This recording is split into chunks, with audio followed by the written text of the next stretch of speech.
All right, Hegan Kogan at 810. The United States has entered World War II, and when it comes to looking at how we're responding to that on the home front, that's a big discussion, because we have to look at how we're preparing for war, and then we have to look at how we're trying to prevent, I guess, our own from taking over, which was in FDR's thinking here. Yeah. When it came to this. You know, with a lot of with American history, it's like, we could do no wrong. It's like, yeah, we kind of can. Because at the same time, Hitler is concentrating the Jews into concentration camps, relocating them into the ghettos and then concentration camps. We're going to do something pretty similar here in the United States. And when, the way I phrased it, we're worried about somebody within our own country kind of doing something that could hurt the war cause. If you go back to his Day of Infamy speech, there's certain things he brought up. This was a premeditated invasion, premeditated attack. They were obviously planning this for weeks, if not months in advance. And that was, in fact, as we learned after the fact, this was taking place because it wasn't uncommon for Japanese tourists to be going to Hawaii on holiday.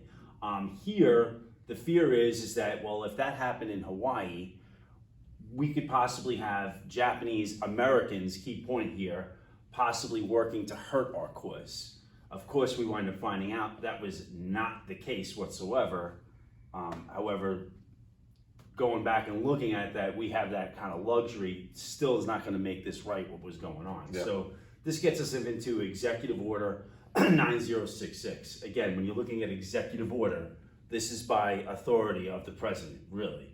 And he's going to intern Japanese Americans. Internment. It was almost like our nicer way of saying concentration camps. Yeah.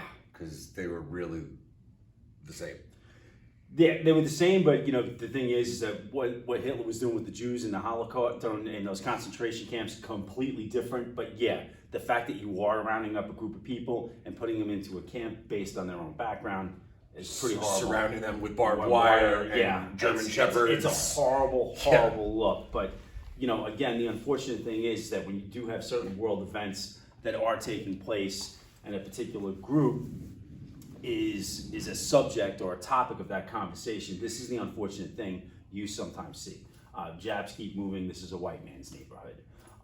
We're talking about the pandemic and how there's reason to believe that came from China, and then you had people from China who were experiencing discrimination because of that, because of what was being put out. Even anybody from Asia. Yeah, at that point. Who had similar, characteristics. Exactly. We saw this after 9/11. Yes. With Muslim Americans, we saw an increase in violent crimes against Muslim Americans because it was like, oh, you're Muslim, you must be a terrorist. Well, in America in 1941, if you're Japanese, you must be one of the Japanese to win this war. You probably at that point had a lot of people going, I was born here. Yeah. What are you talking about? Yeah. So this was Korematsu. Yeah. This is the unfortunate thing, and this is not going to be the first time that you have a particular group that's targeted or treated harshly. If you go back when we were talking about the Westward Expansion Unit, Chinese Americans were excluded from coming to the United States to earn a living as laborers. So this is not going to be the first time we cover it. It's not going to be the last time. Hopefully it's the last time it'll ever happen in your lifetime. Probably not, which is the disgusting part, but that's, it seems to be the negative side of human nature, unfortunately. I don't know how to properly phrase that, but when you're looking at that, you had most Americans living on the West Coast, particularly Hawaii. Many of them were coming from Asian countries, and we talked about that path of immigration in the previous units. We had a lot of people coming from Asian countries settling on the West Coast, where European countries are settling on the East Coast. So FDR thought that this wartime relocation agency was a necessary wartime measure. That's kind of how he gets away with it, pretty much. So, I don't know, do we have the Korematsu of the United States? No, we don't. All right, so basically, FDR sued for this, and it goes to the Supreme Court in the landmark decision, Korematsu versus the United States, and the Supreme Court basically says, what you're doing really isn't cool, but since Congress declared war, and the president has more authority during times of war, this is a necessary wartime measure. And that's the thing with rules. You have certain situations where you have rules in a normal world where you're not in a world war, you would not get away with this. Nope. However, when all of a sudden you're in a war, the rules can change, the rules can be bent. Can we as teachers put our hands on you? No. Fire drill comes up, one of you is blocking the doorway and we can't out. Can I put my hands on you then? Yes, I can kindly move you to the side. Depending on the situation. Or breaking up a fight. Yeah. Depending on the situation, the rules to can protect be other students. Yeah. To protect other students. What's interesting about this wartime relocation agency, since you have these 100,000 Japanese who are now forced to sell their homes, people knew that. Yeah. It's like, oh, you have to sell, and your home's worth $100,000. Here's $5,000. Yeah. And it was like that or nothing, that or leave. And so like these Japanese Americans who were successful, business people out west, mainly in San Francisco, they lost everything. Yeah. Because people were taking advantage of them. It's like exactly what I said. And they came here for that American dream.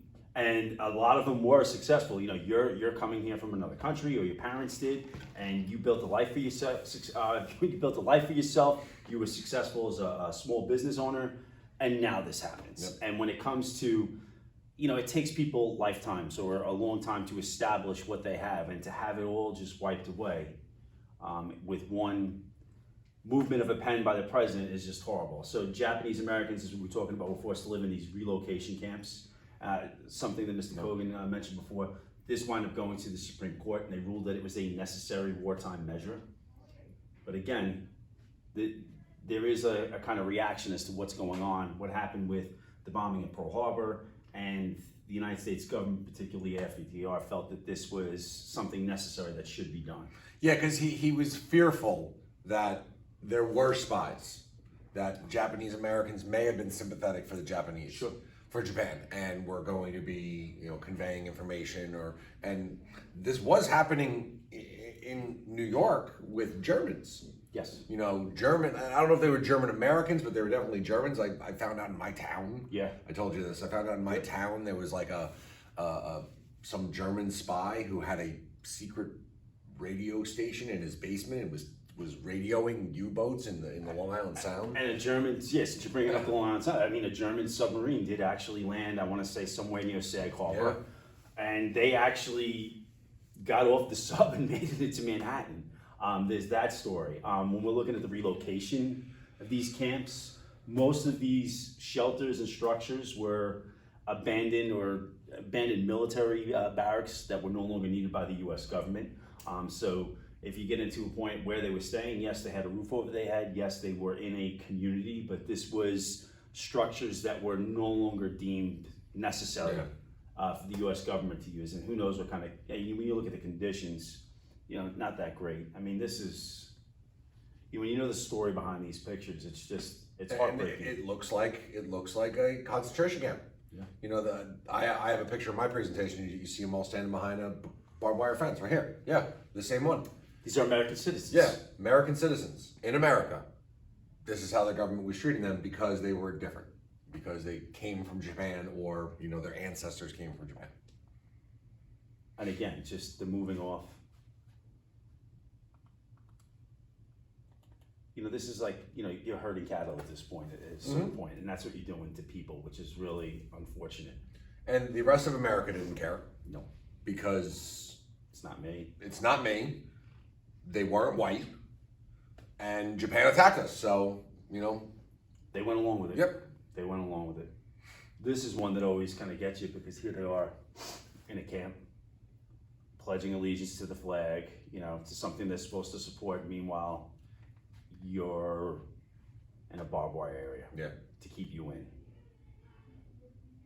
I mean, again, you're packing up your whole life into like a duffel bag. Because I think they were only allowed to bring what they could carry. Yeah. But all that furniture and the knickknacks in your house that you've acquired over your lifetime, they're now gone. You can't bring them in here. You're only going to bring, the basic needs here. And again, you're talking about families, you're talking about children. This is how you're growing up. And again, to just see this, here's the instructions: all persons living in the following area to report. And now you're getting into, this is April 1st, 1942. So we're getting into the beginning of the war, and this is really the horrible response that we have on the home front. There's a lot of nice things that were going on in the home front that were kind of bringing people together, and that's what FDR's speech did. Unfortunately, this is one of the things that winds up happening. If you could have a big eraser and a pencil to kind of erase certain things or undo them, this would probably certainly be one of them, but unfortunately you don't have that luxury. Are we missing anything else with this? No. All right, well, thanks for watching. Peace.